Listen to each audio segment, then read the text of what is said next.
Xin chào, đây là series thứ 2 mà chúng tôi thực hiện và có một cái tên rất là mới là The Chopsticks Friend, là những người bạn đôi đũa. Tại sao lại là đôi đũa? Đôi đũa chính là biểu tượng gần gũi nhất, truyền thống nhất, nhưng mà cũng rất gần gũi với những người bạn quốc tế, bởi vì đó là một cái đồ dùng trong bữa ăn hàng ngày của người Việt, không thể thiếu được, nhưng lại có một ý nghĩa vô cùng to lớn là nó có thể thực hiện được mọi chức năng trong một bữa ăn, từ việc gắp, cầm, thậm chí đến việc nấu, xào hay là đậy đũa, đặt nồi cơm đều có thể dùng chỉ bằng với một đôi đũa thôi. Và điều này làm cho chúng tôi gợi nhớ đến một điều rất đặc biệt trong văn hóa quản trị, kinh doanh hay làm việc của người Việt. Đó là chúng ta có thể sử dụng những công cụ, những cái cách tư duy rất người Việt, rất đơn giản nhưng lại vô cùng tinh gọn. Thậm chí đôi khi chúng tôi còn hài hước so sánh với văn hóa của người nước ngoài. Và các bạn cũng đồng ý với tôi rằng lần đầu tiên tôi đến Việt Nam, thay vì tôi sử dụng rất nhiều công cụ như là muỗng, nĩa, thìa trong một bữa cơm, thì hiện nay tôi có thể ở Việt Nam mà tôi chỉ dùng đôi đũa thôi. Điều này làm cho chúng tôi được truyền cảm hứng vô cùng, và đó chính là series Những người bạn đôi đũa. Một điều quan trọng hơn nữa, đó chính là sự cân bằng của đôi đũa. Hãy tưởng tượng một chiếc đũa chính là người lãnh đạo và chiếc đũa còn lại chính là đội ngũ của bạn. Hay một chiếc đũa khác chính là những cái chiến lược, kế hoạch mà một công ty, một doanh nghiệp, một tổ chức phải đưa ra. Chiếc đũa còn lại chính là khả năng thực thi những chiến lược đó. Bạn hãy tưởng tượng nếu như chúng ta sử dụng một đôi đũa mà chỉ có một chiếc, hoặc chiếc còn lại không cân đối, cầm trên tay không cân đối với chiếc còn lại, thì làm sao chúng ta có thể gắp được thức ăn? Làm sao công ty đó, tổ chức đó có thể đạt được đến mục tiêu mà mình mong muốn? Đấy chính là lý do chúng tôi sử dụng cái hình ảnh sự cân bằng và cân đối của hài hòa của hai chiếc đũa trong khi thực hiện một chức năng cùng nhau đạt đến một mục tiêu, thu hẹp khoảng cách giữa chiến lược và thực thi. Và đây chính là điều quan trọng nhất, ý nghĩa nhất của chiếc đũa biểu tượng lần này trong series podcast truyền cảm hứng cùng với các khách mời của chúng tôi. Xin mời tham gia The Chopsticks Friend, những người bạn đôi đũa của chúng tôi. Không chỉ là những hội thảo, những buổi tọa đàm đầy kỹ thuật, mà chúng tôi mong muốn những buổi podcast như thế này sẽ đem lại những sự hiểu biết, những sự giao thoa về phương Tây, phương Đông, văn hóa Việt Nam và thế giới, nhưng bằng một cái ngôn ngữ đơn giản, tinh tế, đầy hiệu quả của hình ảnh đôi đũa Việt Nam.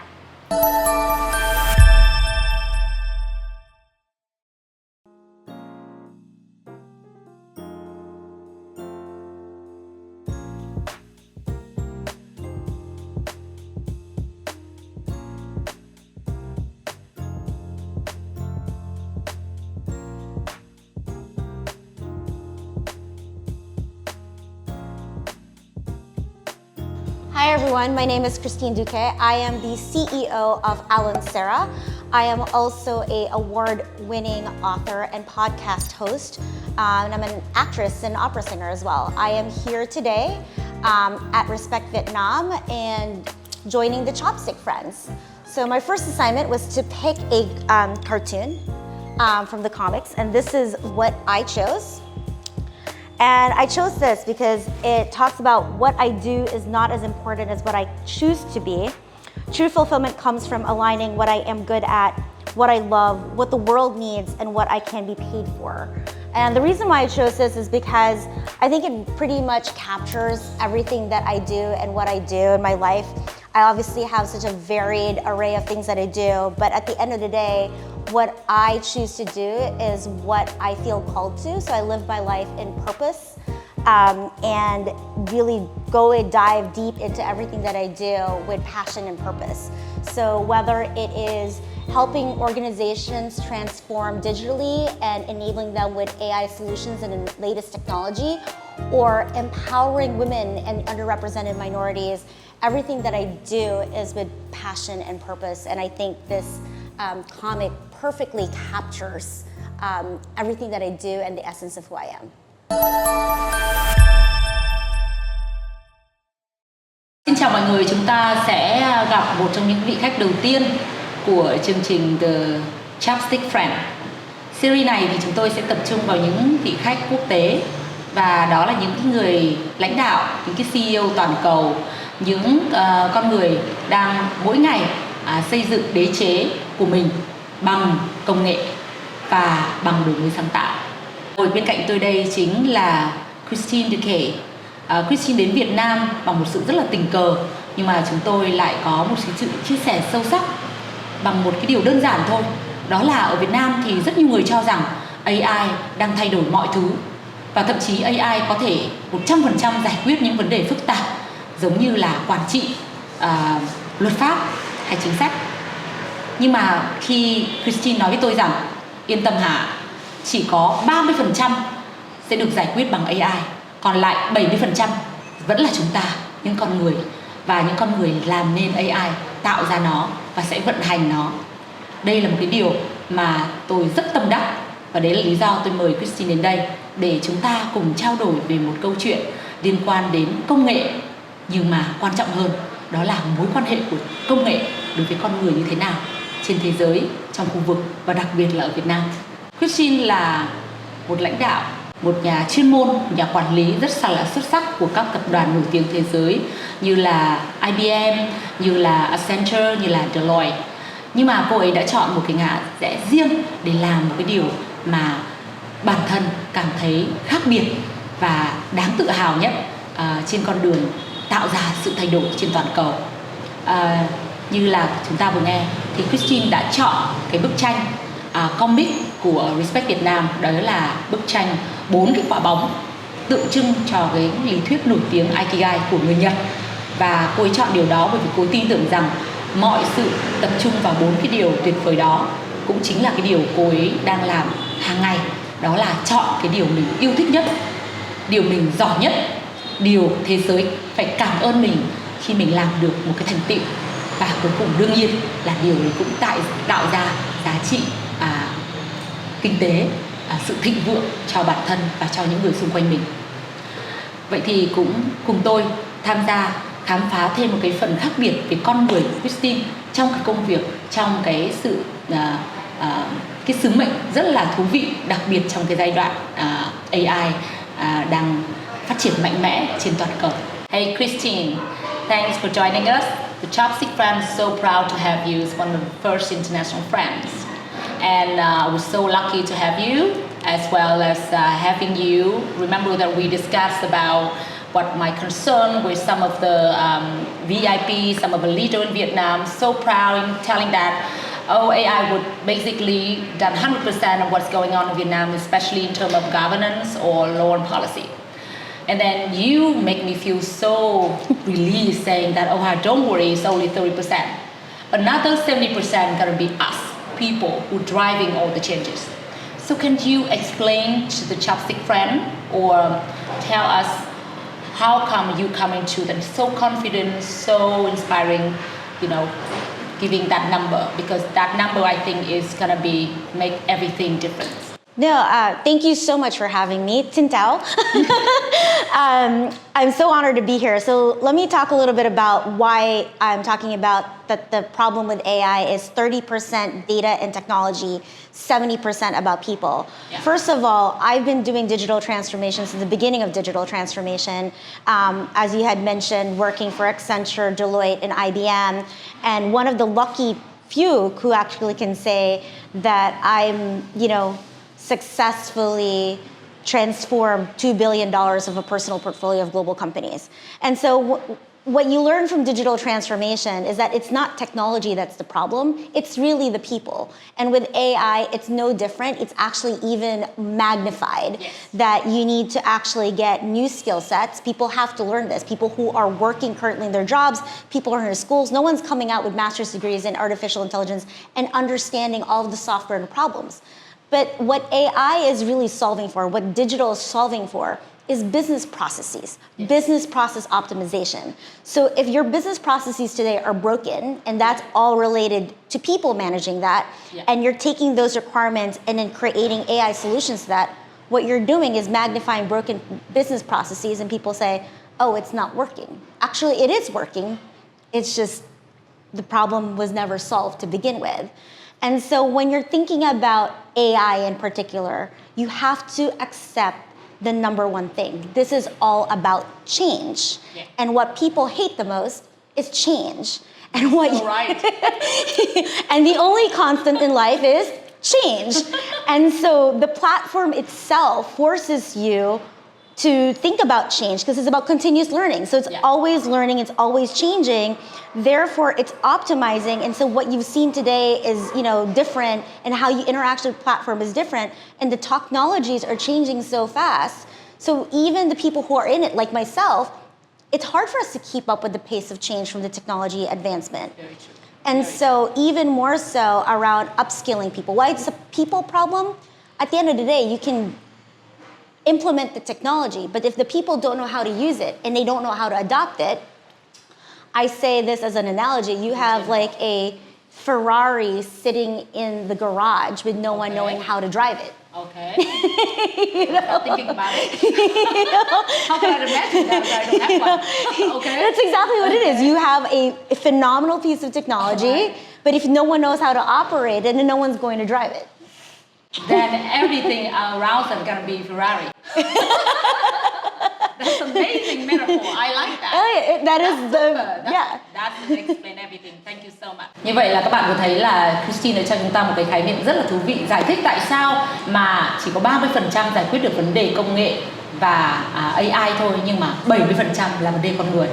Đương nhiên rồi, là bởi vì con người sẽ là cái điều quan trọng nhất, quyết định mọi cái sự diễn ra, cái sự vận hành cũng như chính cái mục đích bản chất của AI hay là công nghệ. Chuyện này chúng ta đã nói rất nhiều năm, từ nhiều giai đoạn trước với 4.0, với cả chuyển đổi số. Nhưng bây giờ với AI thì đơn giản là nó có cái năng lực mà nó nhân cấp số nhiều lần so với những giai đoạn trước.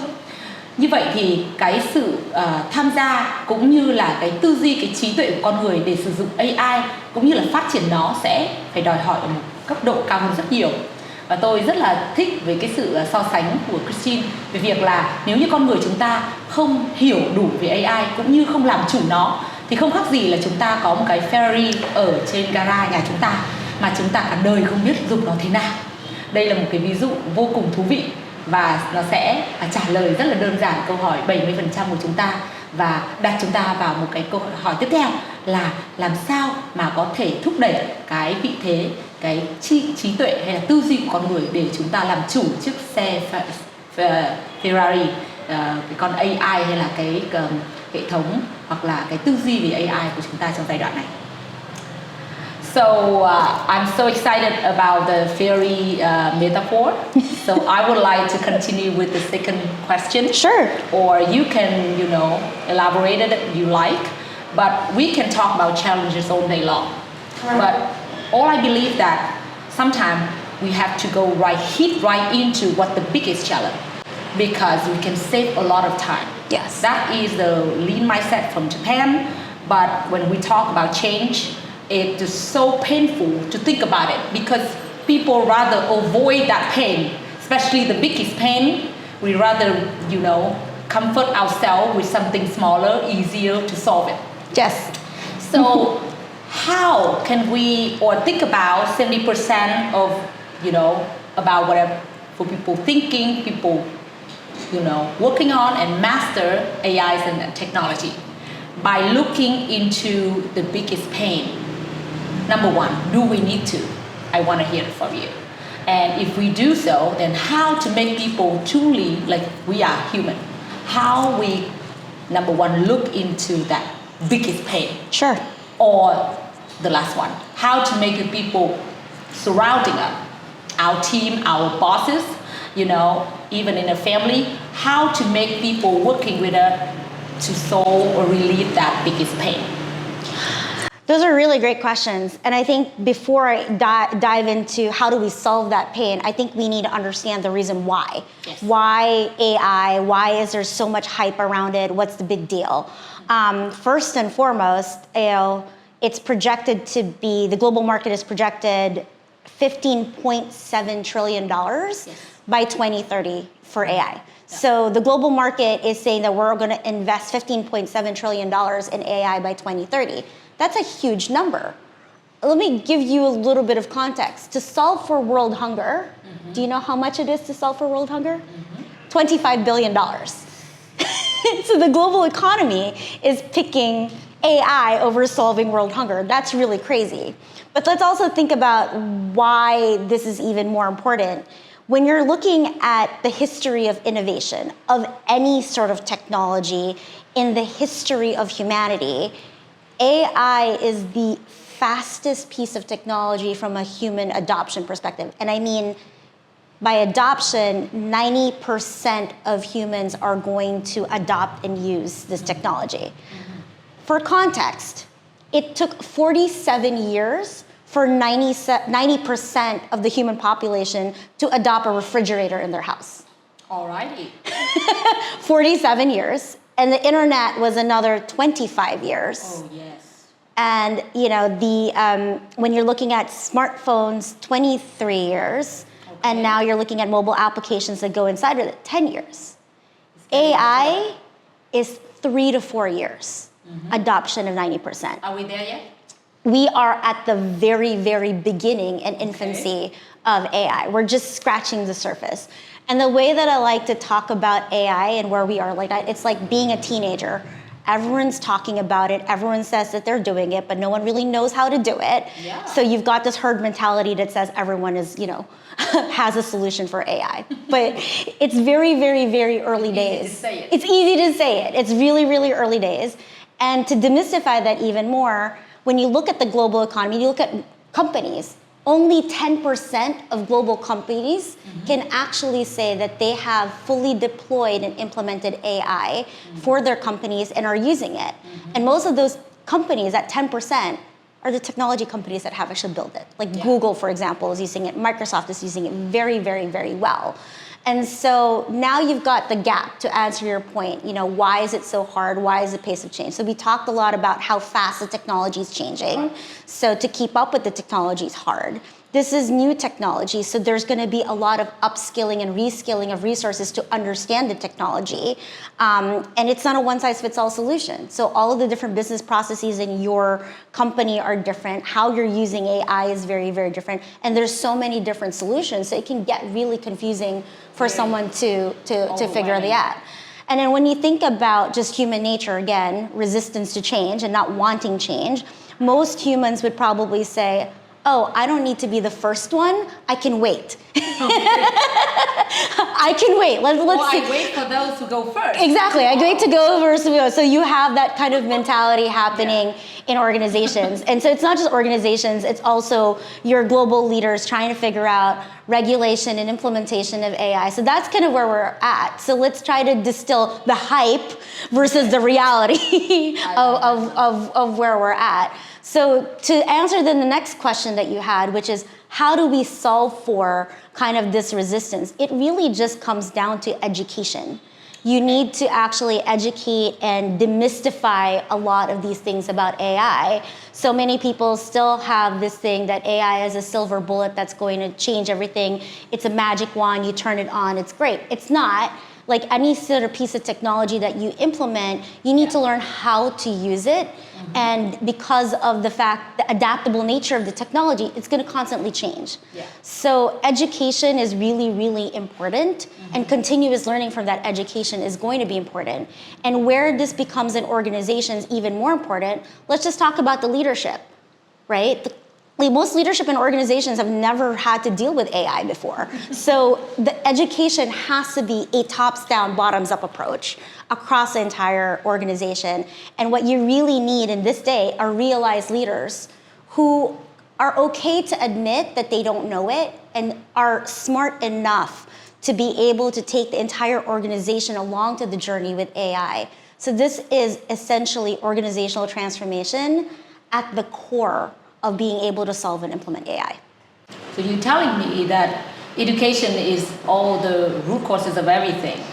And given seeing the education system and education quality everywhere, you are telling me that we need to make changes in education to make changes everywhere else. Well, yes, because, let's just talk about what you need in order to implement AI.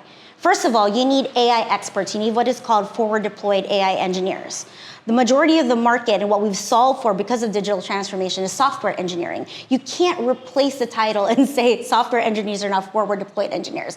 So there's a level of education and massive data scientists that you really need to bridge the gap between that. So we talk about the context in Vietnam. The government has said that they're going to have 7,000 AI experts and 5,000 AI startups by 2030.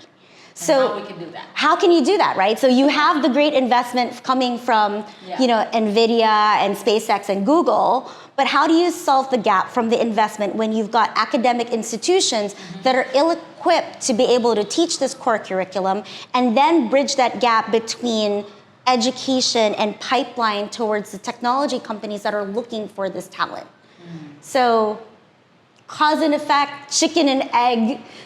This is basically kind of the problem of where AI is from an execution perspective becomes a little bit problematic.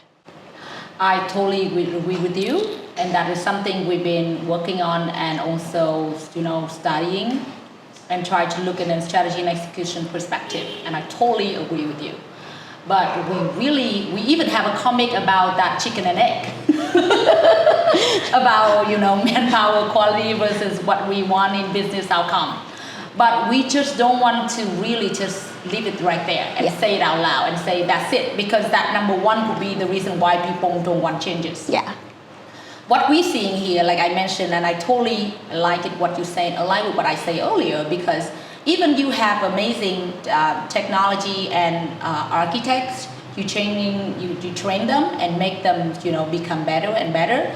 There are still resistance for changes inside the organization, even though we say that we gotta make sure everyone to work together for that changes, right? Yeah. Just few technician, few technology, but the leader is not there. The investor is not there. And the people who actually using the money to promote for the work, or the people working on training others, non-technician, is in that company to make everything goes up. We call it learning on organization. That organization, they need to learn together. When people inside, they need to learn together to get things really happening. By number one, identify the ultimate goals that they want to go together. By doing that, then they will see the strength or actually the change, whether or not it's really come inside out, from within. So what do you think about that terms? What do you think about how's the way the approach would having people, like maybe it's not, let's look at an organization only. Let's not the best person, because there are a lot of superstar in one organization cannot get along with other. That Correct. is some Asian culture you already know. Yeah. For team silo. So what do you think about learning organization? How to make people work together on some ultimate goal, make people learn about that goal and how to get there together? Yeah, no, I think this is exactly the opportunity with AI, right? AI is going to absolutely magnify some really horrible truths about your organization. Yeah. And AI is all about bringing functional and technical, right? So you usually in organizations, you have your IT technical folks sitting here and you've got the business over here. Yeah. And AI really now is forcing organizations to marry the business and the technical side of the house and really move forward together, which is the reason why I like your chopstick analogy. So just keep this simple, right? And it's really about how do you actually get everyone working harmoniously together so that you can actually execute really well, right? And this is what I get so excited about Asia, right? If you take the chopstick analogy, that's only two tools, right? Working harmoniously together, which is less tools than what the West needs to do in order to eat. So you have forks, multiple forks and knives and everything else. And so let's try to take these two tools, right? So in an organization, it's functional and technical that need to come together. Yeah. So that also then translates to the fact that you've got implementation of technology and organizational change that needs to happen together. Yes. So to your point, it is all about strategy and execution that need to come together. It's quite simple when you break it down that way, but in actuality, it's really hard because you throw in human nature and, human nature usually will say this is too difficult or give up or, create more friction than is needed. Or I don't have goal at all. Correct. Or have so many goals at the same time. Correct. They flying or they killing each other, they smashing each other. Correct. And then this is really, I think, what's really hard about AI. This is about not just like organizational transformation from a people perspective. This is a whole transformation around your entire business objectives. This is about 100% new ways of working and new ways of seeing your business, new ways of measuring your business, new ways of conducting your business. Yeah. And that's really, really terrifying for a lot of people. And if you think about, again, that's the reality of it, and you distill that from the hype where people are like, oh my gosh, my job is going to go away. I'm like, actually, yes, your job is going to go away, not because you're going to lose your job and you're not going to have any source of income stream. It means that the job that you're doing today is just going to be very, very, very different. Yeah. It means that the opportunity with AI is for humans to actually use our human capacity for more strategic thinking instead of these manual processes and diminishing tasks. Exactly. That you can now automate. The scariest one in the world. Exactly. I lived in New York for 15 years, now moved to California, and now I have a car, and I'm not used to a car garage, so I've been known to drive the car out of the garage and not shut the garage, which means the door is open. But AI has now, installed in my house and knows 5 minutes after the car is gone, shut the garage. Oh, you get a smart house. See? Yep. Something like that is safe and easy, and I don't have to think about it. I mean, at the start, it sounds really scary, but this is very, very, there's a lot of practicality around AI. I like that. That's super. Thank you so much. I think we have just a little bit of a small aspect. We can go back to this when we have more guests coming, but I would like you to basically briefly to say that we can talk all day. Your story is so inspiring, and why you leave IBM or Deloitte, Accenture to do your own. I mean, there's a few people there doing that, and why you coming to Asia. We're willing to help Vietnam. But I would like to stick in where actually you position yourself or your company, where I see that you have a lot of talent and you want to define something special, sure, unique about what you're doing, that we can talk about AI and everything happening all day long. It's very simple, very easy. You can use the chopstick to describe it or your own metaphor like a fairy, but anything that you make our audience would understand in the simple way. Yeah. What you're doing is quite uniquely.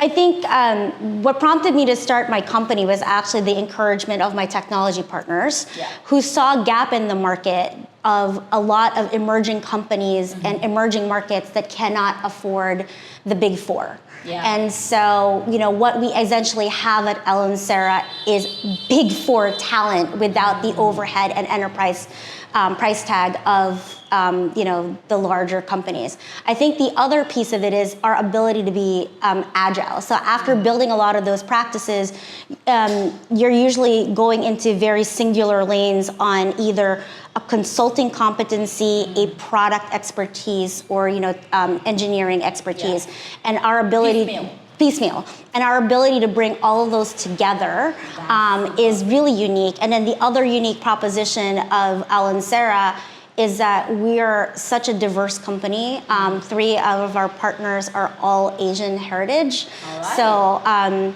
I think it's just kind of kismet where Korea had invited me and about a year ago, and suddenly here I am in ASEAN and the doors are opening, and I really feel, as someone who was born in the Philippines, educated in the West, that there is a calling for me to really come back to the ASEAN region and empower the ASEAN region. And I think it's about time, and I'm really excited about that opportunity. To the point of the chopsticks, right? I think the East has a lot of opportunity, particularly with data and digital and AI, to beat the West, or really actually empower our people to provide that equality and pay gap that we are seeing in the market.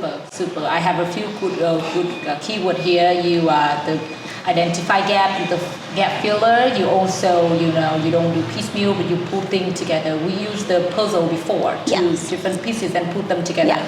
Now we're using chopstick, and exactly when you using the chopstick in the right way, you pulling everything together to get to your goal. At the heart of our company, I think this is really important, is that we truly believe any company or organization, regardless of size or budget, deserves democratized data and AI deployment. Diversifies and ethical and democratic. I love it. Thank you so much for joining us. We would have more to discuss, but I would like to wish you all the best for your journey in Asia. But most of all, it's a very selfish perspective. We would love to have more of you coming and your team in Vietnam, helping us to do better with AI and achieve our amazing goal as a emerging company and country. And we are willing to change, to make changes. So. I'm so grateful to be here, and I'm so grateful to be in Vietnam. It's been on my wish list for a really, really long time. So I would love nothing more than to come back and to help empower the region and the people. So, Damon. Thank you. Thank you. Thank you. Yay! Cheers.